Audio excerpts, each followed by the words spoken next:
Time for our Tri-State Office Furniture tweet of the day. This comes from Seth Rohrbaugh of the Trib. He says, the Penguins Day in 4 acts. Zach Aston Reese at 1 p.m. Hopefully there's no more cancellations. Then 1 hour later, then this happens. NHL postpones tomorrow's Devils Penguins game. Chris, I think you'll appreciate this part.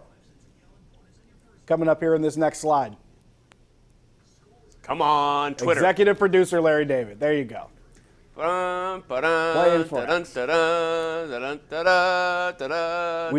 picked that one, Chris, specifically for you because I figured you would appreciate that level of humor. But yeah, and here's the crazy part. That's just the earlier part of the day. We didn't even show the end credit scene, if you will, if you want to go Marvel Cinematic Universe style, where the league shuts down until after Christmas Day. So that's like the deleted scene we didn't even show you in the show.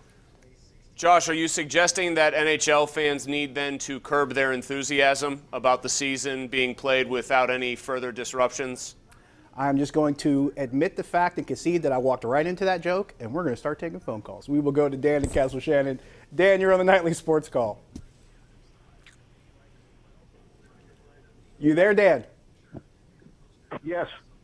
What you got for us? How you doing, Josh? Good. How are you? Good. Hey, Chris, I got a few words for you. When the Steelers played Kansas City 5 years ago at Kansas City on Monday night, KC was undefeated, and the Steelers beat them. Now, the Steelers got KC's number, and I think they're going to win again. And Baltimore's going to beat Cincinnati, and they're going to knock the Steelers in second place. All the Steelers going to do is win the next 2 games, and they win the division. And I think they will do that.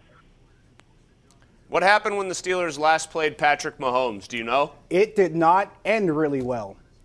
Kansas City won that game. I wanted him to answer because it was 21-0. Then they somehow got it back to 21-21.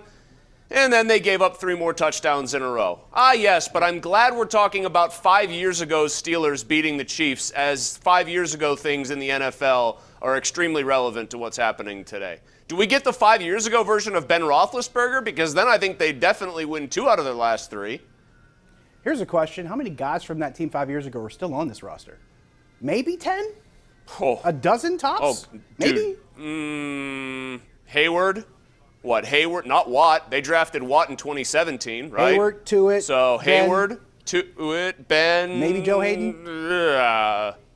No, I think they traded for Hayden. They got Hayden off the scrap heap when the Browns cut him after the next year. There's like a handful, Josh. And the one guy of those couple that we can even think of off the top of our heads is dramatically reduced from what he was 5 years ago, which is basically the entire overarching story of this season. Have no quarterback, will travel. Wow. But hold on. I'm sorry. I'm sorry. Maybe it's the jacket talking here.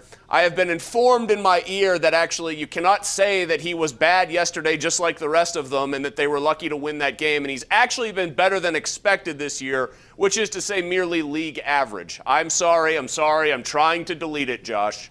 Here's the weird part. I'm glad you mentioned league average. The Steelers' offense is 2 points below the league average offense as far as points per game. A league average offense probably beats the Lions. I'm not going to hang that game on them, though, because they had a very below-average quarterback playing in that game. I just, you know where I stand on Roethlisberger, but if he quarterbacks that game, they win. Or if Mason Rudolph doesn't throw a one-hopper like I would have to a wide-open Ray McLeod in the end zone, they win that game. Here's the thing, though. You say they're 2 points below league average. They're like 21st or 22nd in scoring offense, 22nd or 23rd in scoring defense. Yep. I mean, those numbers tell the story, Josh. They have a negative point differential. I know you know this, but this is more for everybody watching tonight. They're just not a very good football team by the numbers. It's totally true. I have no argument there. Let's take another shot at Sean in Monroeville. You're on the Nightly Sports Call. Hey, what's going on? Hey, Rooney needs to step in and make Tomlin fire Matt Canada and send him back to Pee Wee League football. And they need to fire that offensive line coach. And my man Chris, I was on there last week. I was telling him the Steelers need a nose tackle. They was always number one against the run. Ever since Casey Hampton left, they can't stop the run. Ever since he left, it seemed like the run defense. Sean, how many guys like that are there in the league? I'll say what I said to you last week. I mean, there are no Casey Hamptons. Chris Jones. who you're don't probably exist. going to see this week.